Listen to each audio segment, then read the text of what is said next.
नमस्कार दोस्तों, मेरे चैनल लर्निंग ग्रामर पे आप सभी का बहुत बहुत स्वागत है।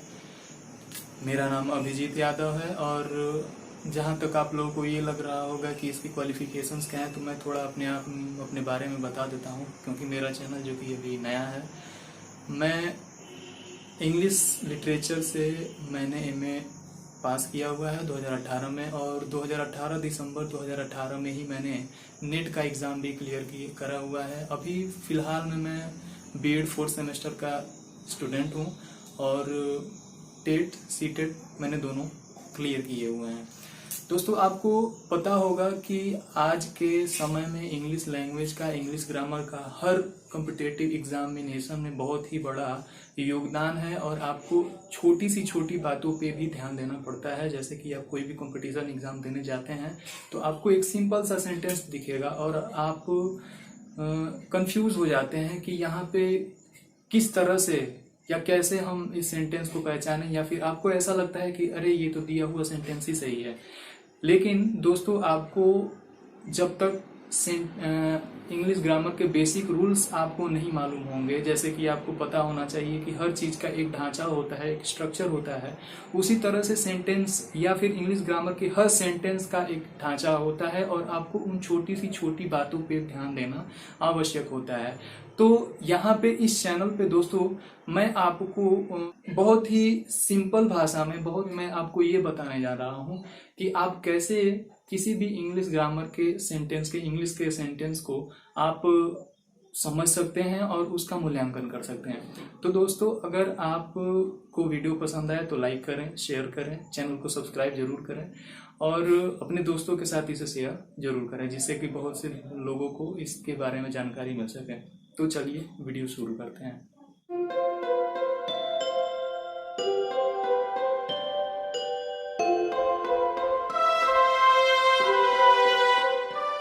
दोस्तों, जैसे कि आपने टाइटल पढ़ा होगा जिसका नाम है सेंटेंस, इट्स काइंड्स एंड है।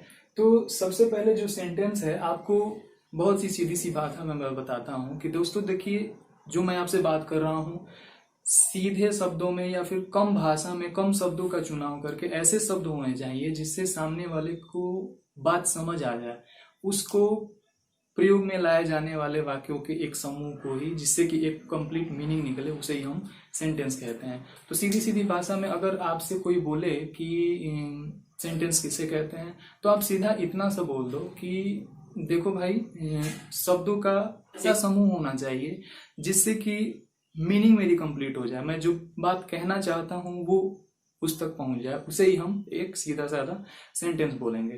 तो उस तरह से मैंने आपको इसका बता दिया है, लेकिन यहाँ पे ऐसे बताने वाला हूँ कि देखिए, सेंटेंस को आपने ये भी सुना होगा कि kinds of sentence and yes of course आपने सुना ही होगा।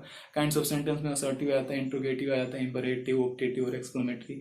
लेकिन इसके अलावे भी एक सेंटेंस होता है, जैसे कि कोई भी सेंटेंस है, आप एक छोटा सा ही सेंटेंस नहीं बोलते, जैसे कि मैं बोले जा रहा हूँ, कहीं पे भी मेरा फुल स्टॉप नहीं लग रहा, उस तरह से भी सेंटेंस को 3 तरह से बांटा गया है। जैसे कि मैं पहले ही बता दूं कि अगर आपको एक्सप्रेशन या फिर मीनिंग या सेंस के आधार पर सेंटेंस को बांटा जाए, तो सेंस के आधार पर मैं अगर सेंटेंस को बांटूं तो ये जो 5 प्रकार के आप सेंटेंस जानते हैं, जिसे नॉर्मली हम काइंड्स ऑफ सेंटेंस के बारे में पढ़ते हैं, उनको मैं लेता हूं।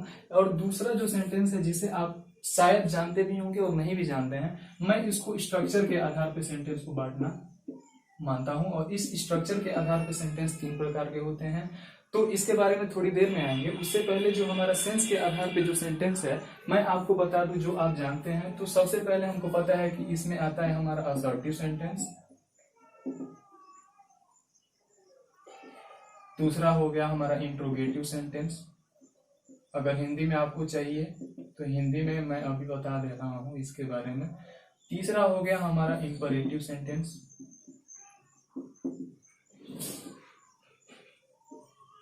चौथा हो गया हमारा ऑप्टेटिव सेंटेंस, और 5वां हो गया हमारा, जैसे कि आप जानते हैं, एक्सक्लेमेटरी सेंटेंस। देखिए, सीधी सीधी भाषा में हिंदी में इसको हम कहते हैं कथनात्मक वाक्य। इंट्रोगेटिव को सबको पता है, प्रश्नवाचक वाक्य। इंपरेटिव को हम कहते हैं आज्ञा सूचक वाक्य, ऑक्टेटिव को कहते हैं इच्छा सूचक। ठीक, तो इस तरह से अगर हम देखें तो इसको भी आगे चल के 2 हिस्सों में बांटा गया है, क्योंकि अगर मैं कथन बोलता हूं तो कथन में आपको ये समझ आना चाहिए कि कथन 2 प्रकार के होते हैं। मैं आपकी बात से सहमत भी हो सकता हूं, नहीं भी सहमत हो सकता हूं। तो उस सेंस में हम एक लेते हैं पॉजिटिव, जिसे आप अफर्मेटिव सेंटेंस कहते हो। दूसरा होता है हमारा निगेटिव, यानी कि उस तरह से हमारा असर्टिव में 2 सेंटेंस हो गए। एक हमारा हो गया सकारात्मक वाक्य और एक हो गया हमारा नकारात्मक वाक्य। तो इनके बारे में भी धीरे धीरे हम थोड़ा सा पढ़ेंगे। अगर आप बोलेंगे तो मैं इसके लिए अलग एक वीडियो बना दूंगा, इन पे सब पे अलग अलग वीडियो बना दूंगा। लेकिन उनको समझने से पहले आपको एक स्ट्रक्चर के आधार पे भी सेंटेंस को समझना जरूरी है, जिसमें अब स्ट्रक्चर के आधार पे आप बोलेंगे कि ये तो पहली बार मैं सुन रहा हूँ, लेकिन ऐसा नहीं है। आप इस बात को जानते हैं जब आप 12th में थे, या फिर उससे पहले भी आपने इन सेंटेंसेस को पढ़ा होगा। सीबीएसई बोर्ड के स्टूडेंट्स जो भी हैं वो इनको बहुत पहले ही पढ़ चुके हैं। जैसे कि पहला हमारा होता है सिंपल सेंटेंस। यहाँ पे एक बात आप ध्यान रखिएगा कि मैं यहाँ पे स्ट्रक्चर के आधार पे सेंटेंस को बांट रहा हूँ। ये जो हमारा था सेंस के आधार पे। बी जो है हमारा कंपाउंड सेंटेंस, आपने इसके बारे में भी सुना होगा। और सी जो है हमारा कॉम्प्लेक्स सेंटेंस, आपने निश्चित रूप से इसके बारे में सुना होगा। सिंपल सेंटेंस को हम साधारण वाक्य बोलते हैं, कंपाउंड सेंटेंस है इसको हम बोलते हैं संयुक्त वाक्य, और कॉम्प्लेक्स सेंटेंस जो है इसको हम बोलते हैं मिश्रित वाक्य। दोस्तों इतना हम समझ गए, लेकिन अब आपको यहाँ पे ये भी समझना होगा कि इन दोनों में असल में अंतर क्या है।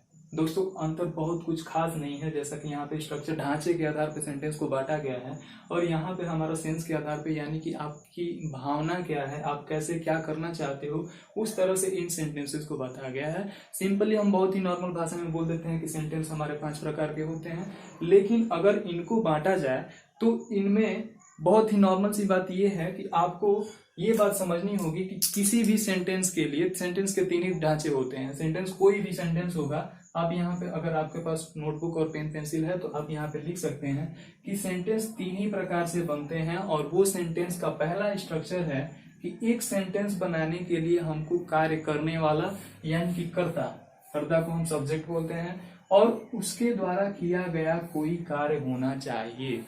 जैसे कि मैं बोल रहा हूं तो बस मैं ये बोलूंगा कि आई स्पीक, मैं बोलता हूं, ठीक है। तो यहाँ पे अगर एग्जांपल हम ले लें तो एग्जांपल में मैं यहाँ पे लिख देता हूँ कि मैं लिखता हूँ कि आई स्पीक। अब यहाँ पे देखेंगे तो आप सीधी सीधी भाषा में समझ आएंगे कि ये आई हो गया हमारा सब्जेक्ट और स्पीक हो गया हमारा वर्ब। ठीक, ये सीधी सीधी भाषा में। अब इनमें से कोई भी सेंटेंस बन सकता है। इनकी बात कर रहा हूं मैं, असर्टिव सेंटेंस। इनमें से नॉर्मल सी कोई भी सेंटेंस आप बना सकते हो। अब ये इन सेंसेस पे डिपेंड करता है कि आपका वर्ब इधर आ रहा है, उधर आ रहा है, कहाँ जा रहा है। इसलिए मैं पहले आपको ये बता देता हूँ कि कोई भी सेंटेंस है, सेंटेंस 3 ही प्रकार से बन सकते हैं। उनका सबसे नॉर्मल सा पहला स्ट्रक्चर ये होता है कि आपका उस सेंटेंस में एक सब्जेक्ट कार्य करने वाला होना चाहिए और उसके द्वारा किया गया कोई कार्य होना चाहिए।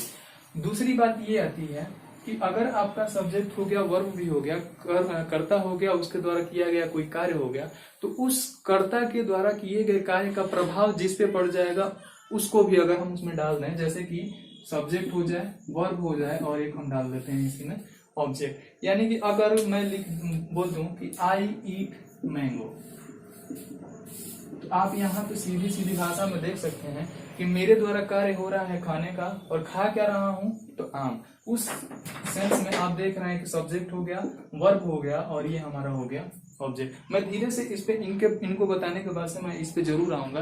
आपके दिमाग में सवाल उठ रहे होंगे कि ये कैसे कैसे क्या मैं बता रहा हूँ। ऐसा नहीं है, अभी आप रुकिए, थोड़ी देर रुकिए, चैनल रुकिए, मैं आपको अभी सब क्लियर करके बताता हूँ। लेकिन एक बात ध्यान रहे कि ये एक सेंटेंस को फॉर्म करने के लिए, और ये इंग्लिश ग्रामर का सबसे बेसिक रूल है, सबसे बेसिक रूल है, और आपको इस बात को जानना जरूरी होगा, इसलिए मैं बताया जा रहा हूं। और तीसरी बात ये आती है कि आपका एक सब्जेक्ट भी हो गया, एक वर्ब भी हो गया, एक ऑब्जेक्ट भी हो गया, और तब भी ये सेंटेंस आपका क्लियर नहीं होगा।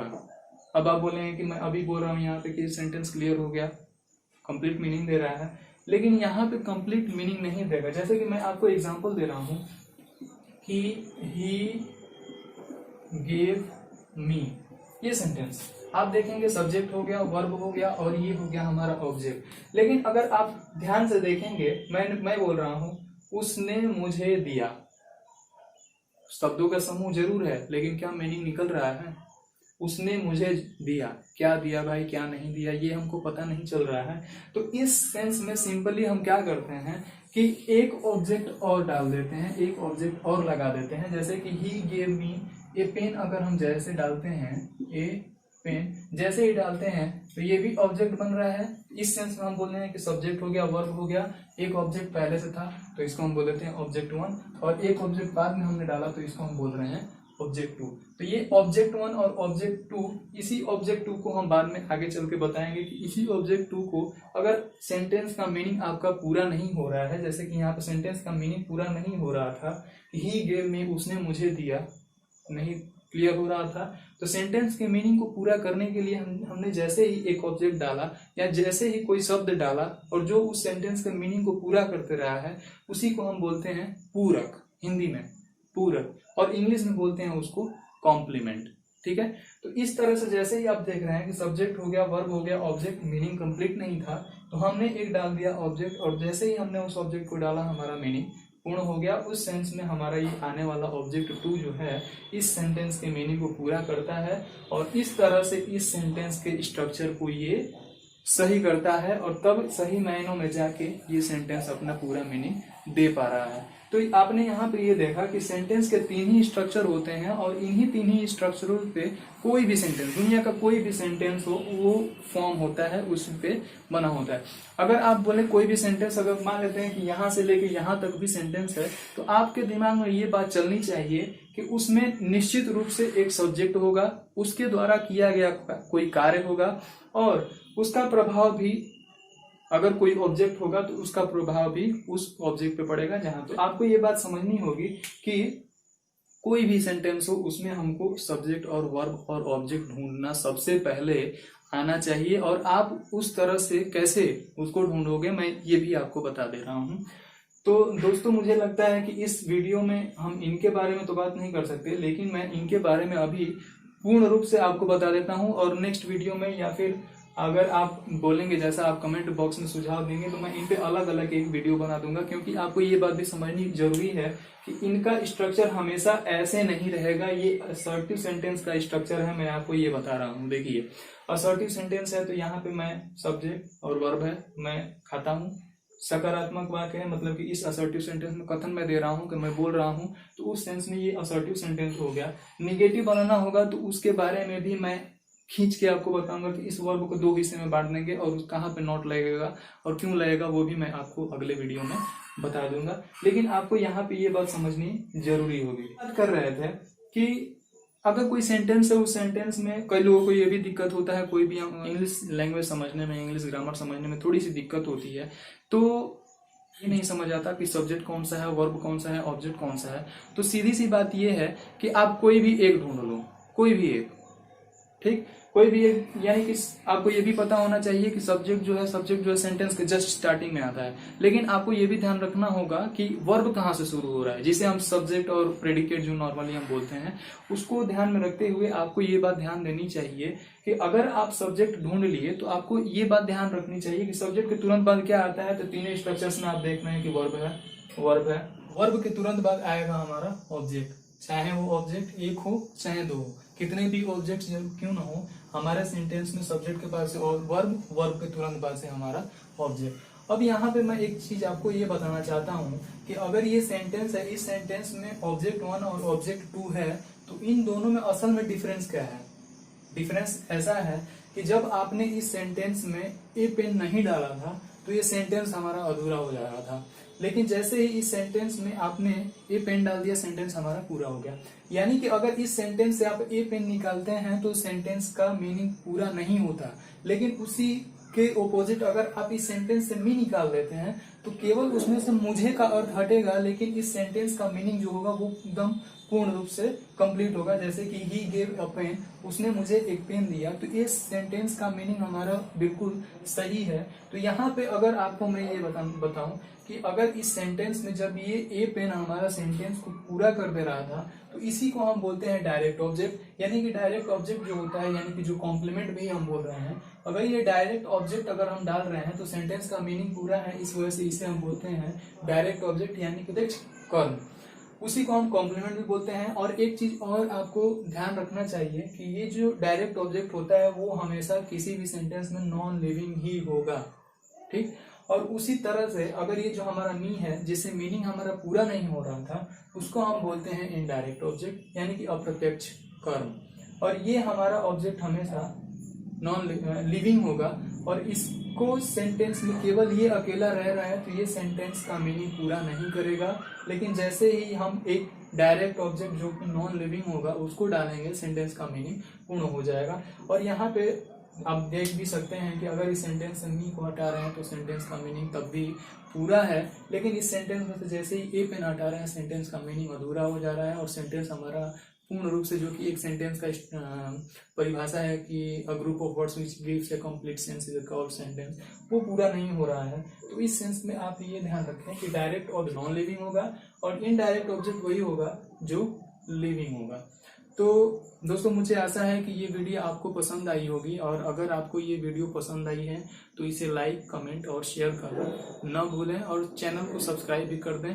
अगले वीडियो में हम बात करेंगे इन असर्टिव सेंटेंस यानी कि ये जो भी है 5 प्रकार के सेंटेंस, इनके बारे में अलग अलग जो ये स्ट्रक्चर मैंने तीनों बताए हैं इस पे ये सेंटेंस पांचों कैसे फिट बैठेंगे और उनके तोड़ के हम उनके बारे में बात करेंगे कि ये सेंटेंस आप किस तरह से, किस प्रकार से बहुत ही आसानी तरीके से समझ सकते हैं। तो मिलते हैं अगले वीडियो में। नमस्कार, जय हिंद।